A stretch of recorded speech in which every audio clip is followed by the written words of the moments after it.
All right, let's talk about finding a great dog trainer right here in Oklahoma City.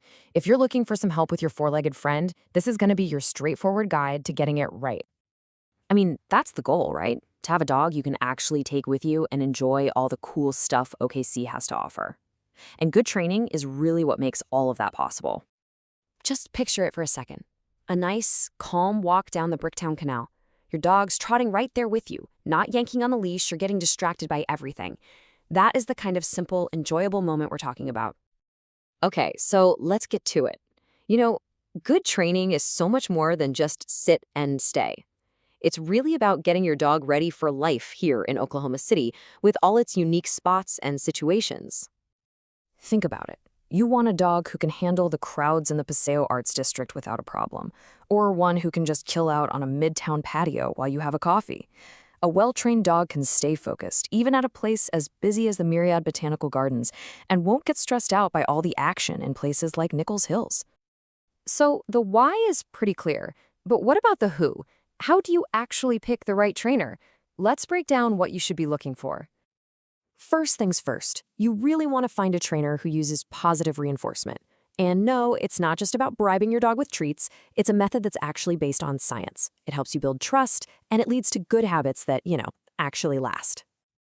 Okay, you might see a bunch of letters after a trainer's name, like KPA-CTP or CPDT-K.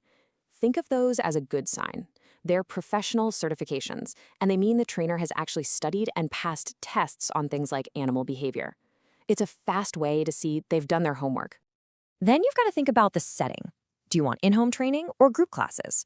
In-home is awesome for things that happen in your house, right? Like jumping on people at the door or just general puppy stuff. Group classes are kind of the next level. They're great for practicing good manners when there are other dogs and people around.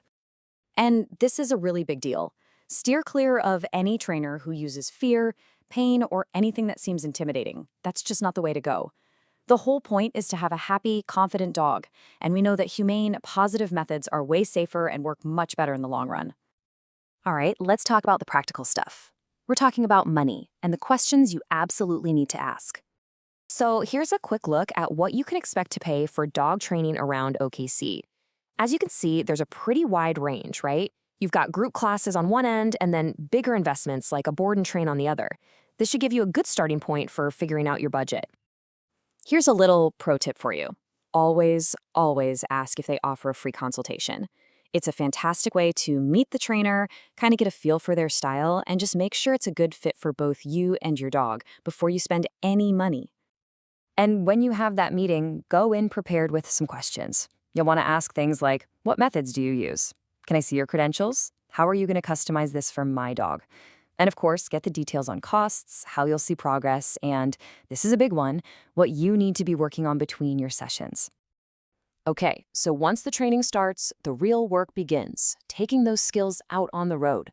So where can you go to practice? Let's check out some awesome spots right here in OKC. The trails around Lake Hefner are just perfect for this. It's an amazing place to work on leash skills and focus when you've got real distractions, joggers, bikes, other people just enjoying the day. If you want more of a city vibe, the Myriad Botanical Gardens is a great choice. It's the perfect place to practice just being calm and polite in a setting that's beautiful but can get pretty busy. Now for off-leash practice, you could try the Bricktown Dog Park. But here's a little secret. Try to go when it's not so crowded, like during off-peak hours.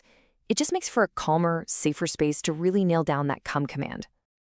And hey, while you're out there, just a quick reminder of a few local rules. Your dog has to be on a leash pretty much everywhere in public, unless you're at a dog park. A regular 6-foot leash is what you'll want for trails. And yeah, that excessive barking, it's good to work on that, not just for your own sanity, but for your neighbors too.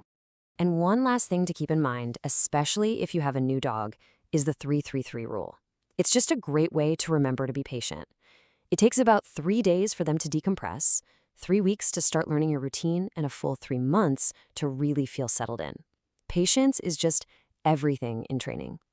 So that leads to the fun question. What's the first adventure you and your dog are going to take on in the city? A brunch on a patio in Midtown? A walk around Lake Hefner? It's exciting to think about all the new possibilities. Good luck with everything. Having a well-behaved dog is just going to open up so many amazing experiences for you both, whether you're just chilling at home, visiting friends, or getting out and exploring everything our great city has to offer.